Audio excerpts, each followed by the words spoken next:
bikin.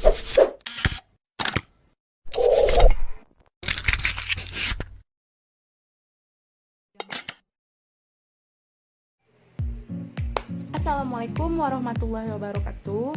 Kami dari kelompok 1 akan menyampaikan materi tentang riba. Sebelum itu, untuk pertama-tama, biarkan kami memperkenalkan diri dulu. Perkenalkan, nama saya Mayang Riza Safira. Perkenalkan, nama saya Abdul Muridan. Perkenalkan, nama saya Aldi Triari. Perkenalkan, nama saya Dewi Helena. Saya Erni Wahyu Putri. Perkenalkan, nama saya Devi Andriani. Perkenalkan, nama saya Devi Sri Adi. Nama saya Tasya Sendawan. Saya Rosalina. Dan saya Nadia. Kami dari kelompok 1 akan menyampaikan materi tentang riba. Assalamualaikum warahmatullahi wabarakatuh. Di sini saya akan menyampaikan materi mengapa riba dilarang. Karena Islam menganggap riba sebagai satu unsur yang buruk yang merusak masyarakat secara ekonomi, sosial maupun moral. Oleh karena itu, Al-Quran melarang umat Islam untuk memakan atau menerima dan memberi riba. Terima kasih. Baiklah, saya akan menjelaskan secara singkat sejarah riba.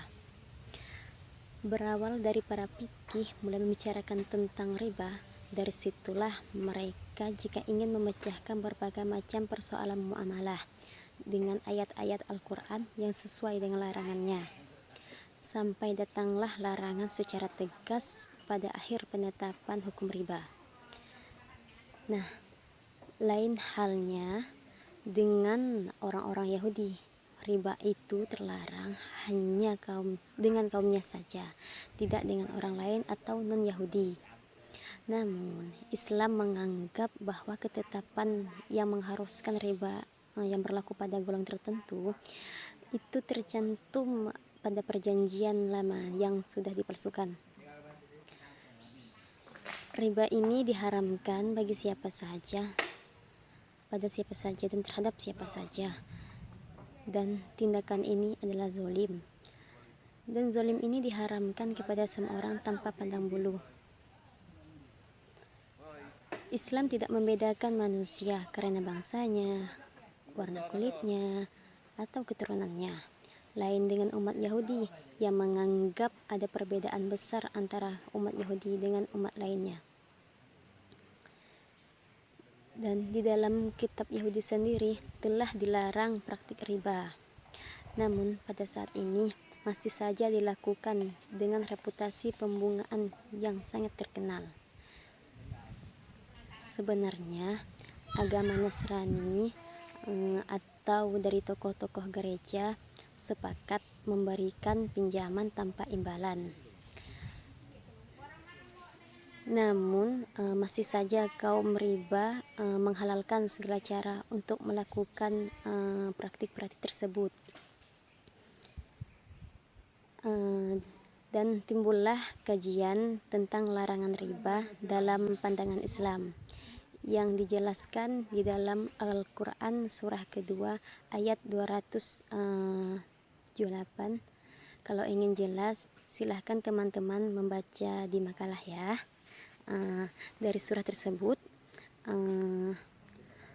atau di ayat Al-Quran tersebut, disitulah praktik-praktik riba atau hukum yang tidak memperbolehkan riba, baik dalam bentuk besar maupun kecil.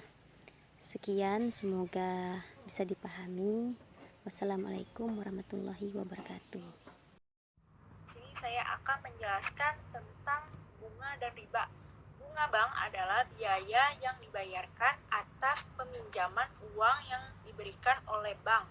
Sedangkan riba adalah menurut bahasa yaitu ziyadah, artinya tambahan. Sedangkan menurut istilah teknis yaitu pengambilan tambahan modal secara batil. Nah, salah satu contoh nyata implementasi dari riba adalah bunga bank.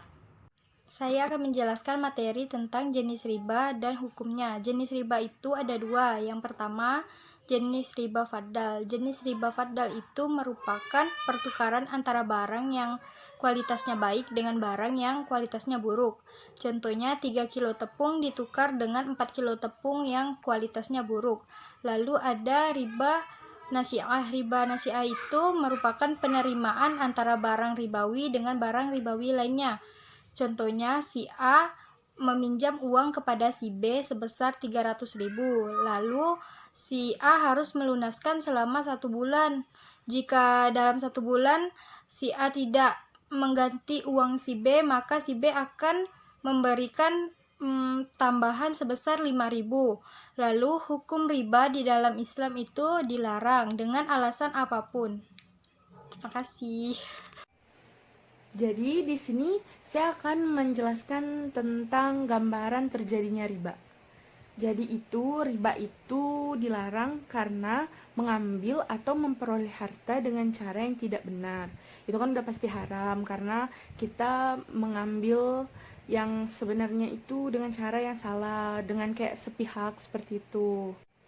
Riba ini tentulah sudah ada di dalam Al-Quran. Salah satunya di dalam Al-Quran surah Al-Imran ayat 130 yang berbunyi, "Hai orang-orang yang beriman, janganlah kamu memakan riba dengan berlipat ganda, dan bertakwalah kamu kepada Allah supaya mendapat keberuntungan."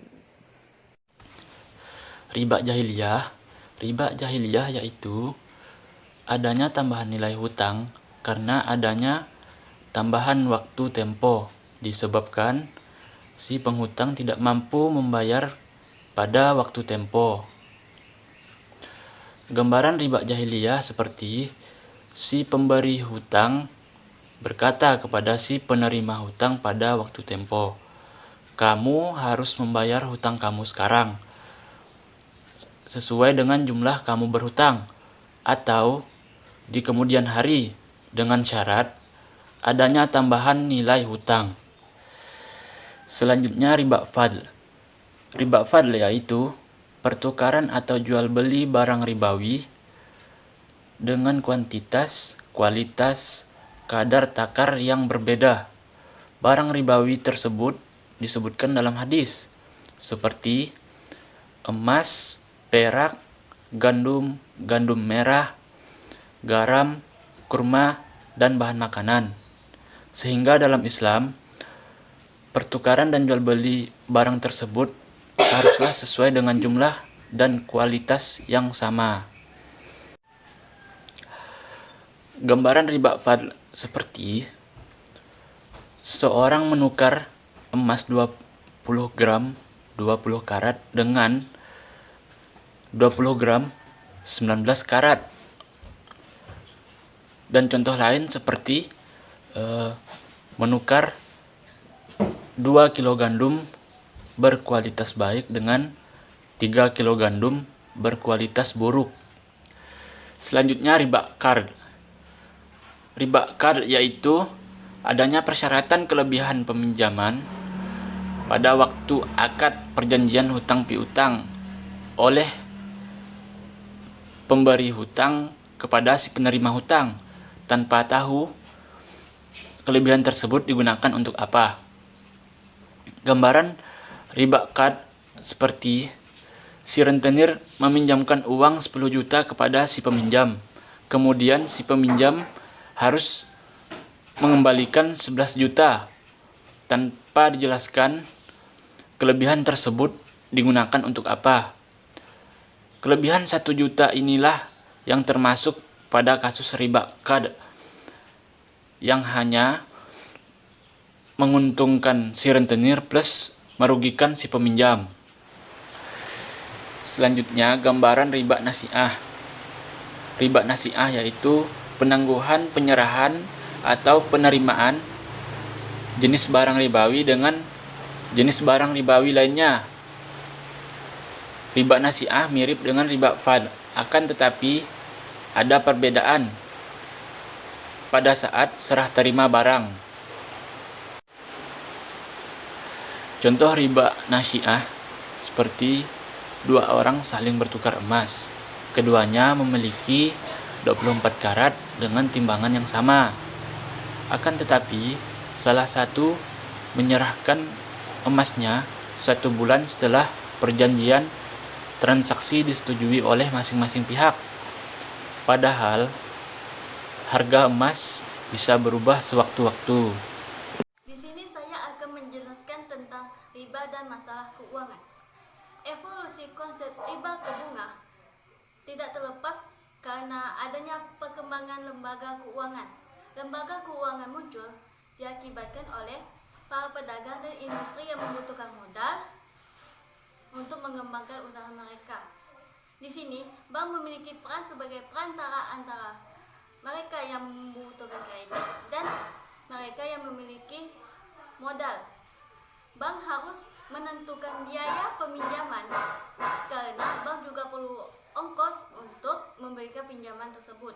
Di sini akan dikenal istilah modal murni, yaitu tingkat bunga nominal yang dikurangi ongkos, seperti biaya administrasi, jaminan hutang, bunga dan pokok, inflasi, dan masalah-masalah lainnya.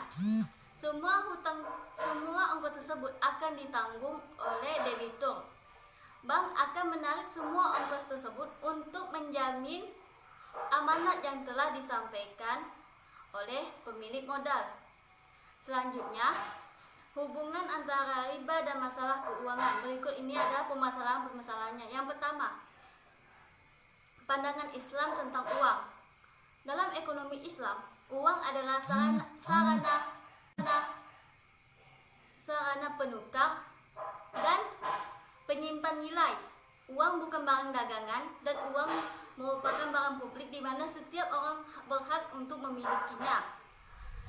Dengan hal ini, uang dapat digunakan untuk transaksi jual beli hasil produksi, di mana hasil penjualan tersebut dapat digunakan untuk memenuhi keperluan. Sedangkan bila uang dianggap modal, maka uang itu menjadi barang pribadi atau perorangan.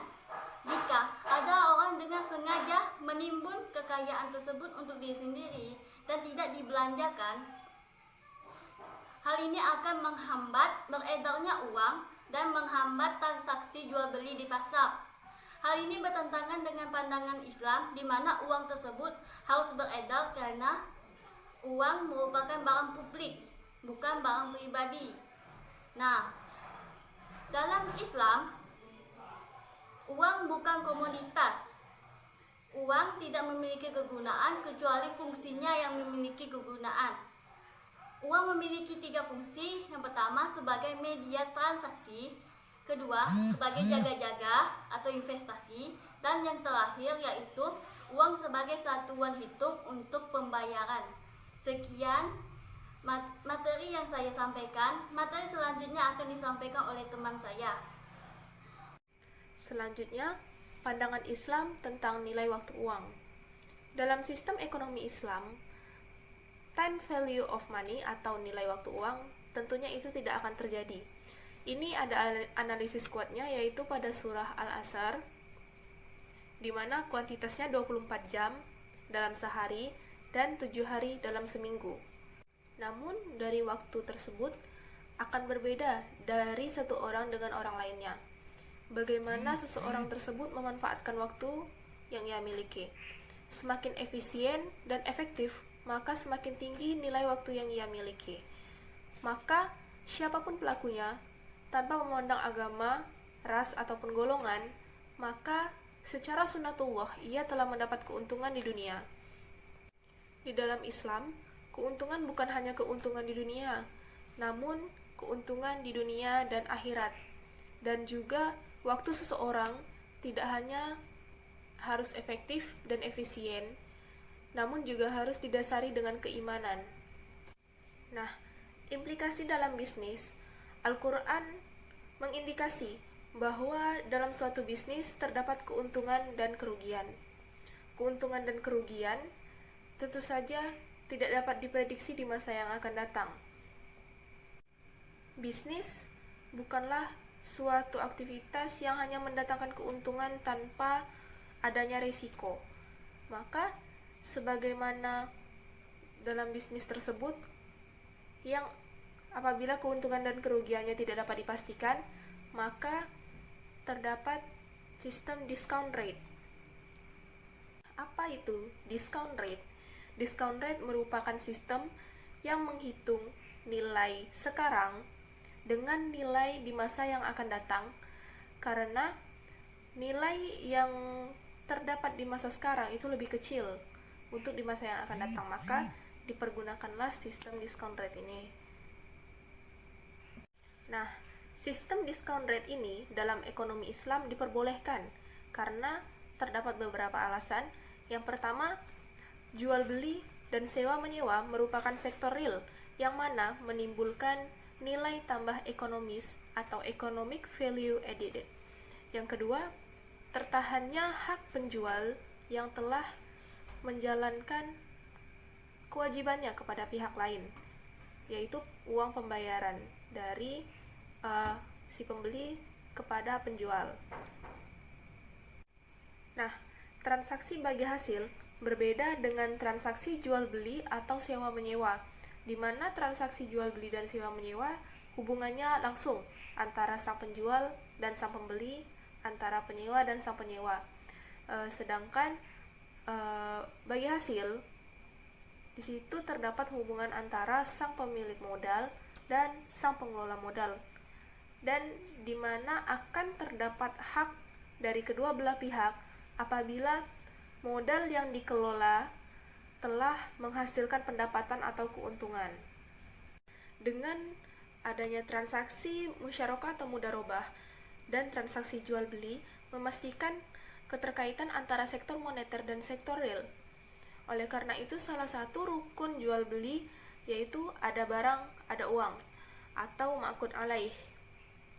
Demikian adanya future trading, margin trading, apabila tidak diikuti dengan delivery goods adalah tidak sah. Maka pada dasarnya konsep Islam yaitu menjaga keseimbangan antara sektor real dan sektor moneter.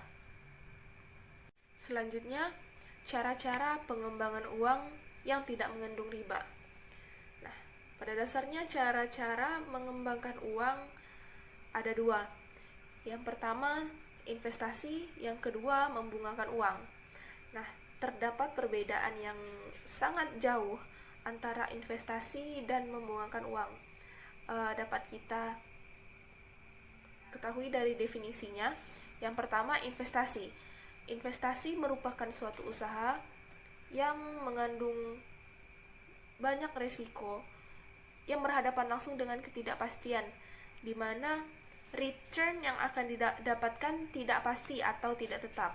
Sedangkan membungakan uang merupakan kegiatan yang kurang mengandung resiko karena return yang didapatkan berupa bunga relatif tetap atau yang pasti. Nah, Islam mendorong masyarakatnya untuk melakukan usaha yang nyata dan produktif. Maka dianjurkan bagi kita umat Islam untuk melakukan usaha, cara untuk mengembangkan uang dengan cara investasi.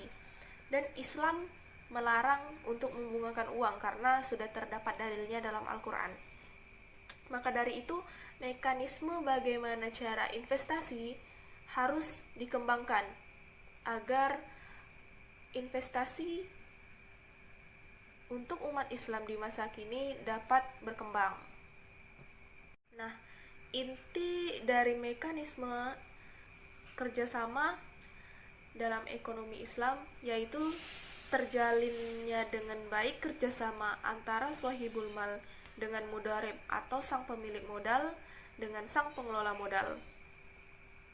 Kerjasama ekonomi harus dilakukan di setiap lini kegiatan ekonomi, dari produksi hingga distribusi barang atau jasa. Nah, salah satu bentuk kerjasama bisnis dalam Islam yaitu qiron atau mudharabah.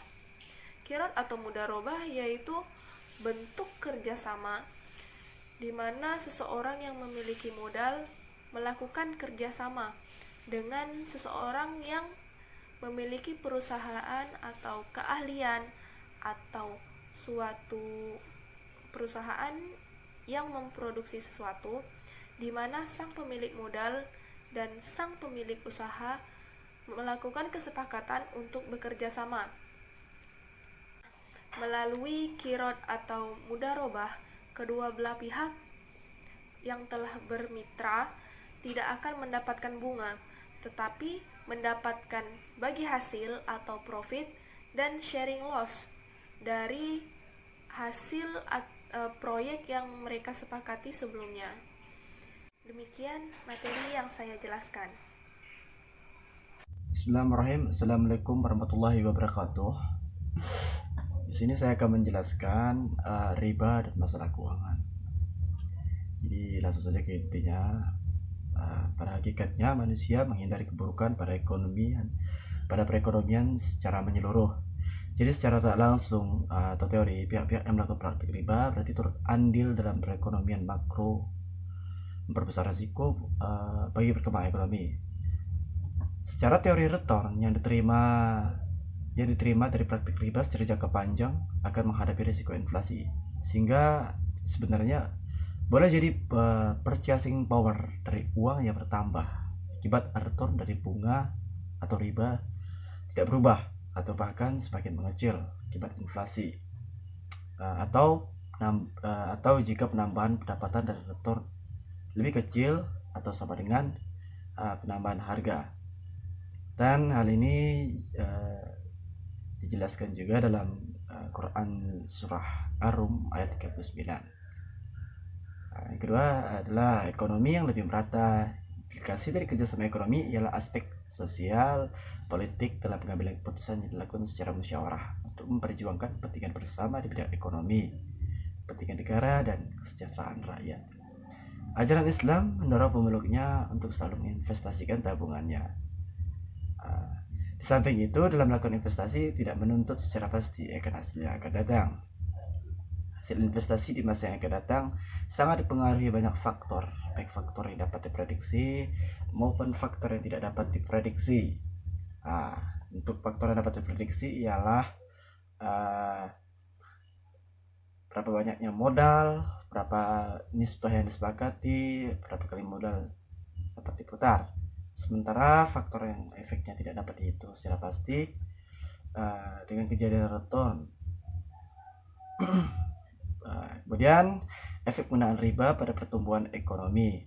Ukuran kesejahteraan masyarakat menurut Islam adalah dilihat dari seberapa banyak kemampuan masyarakat memenuhi kewajibannya membayar zakat.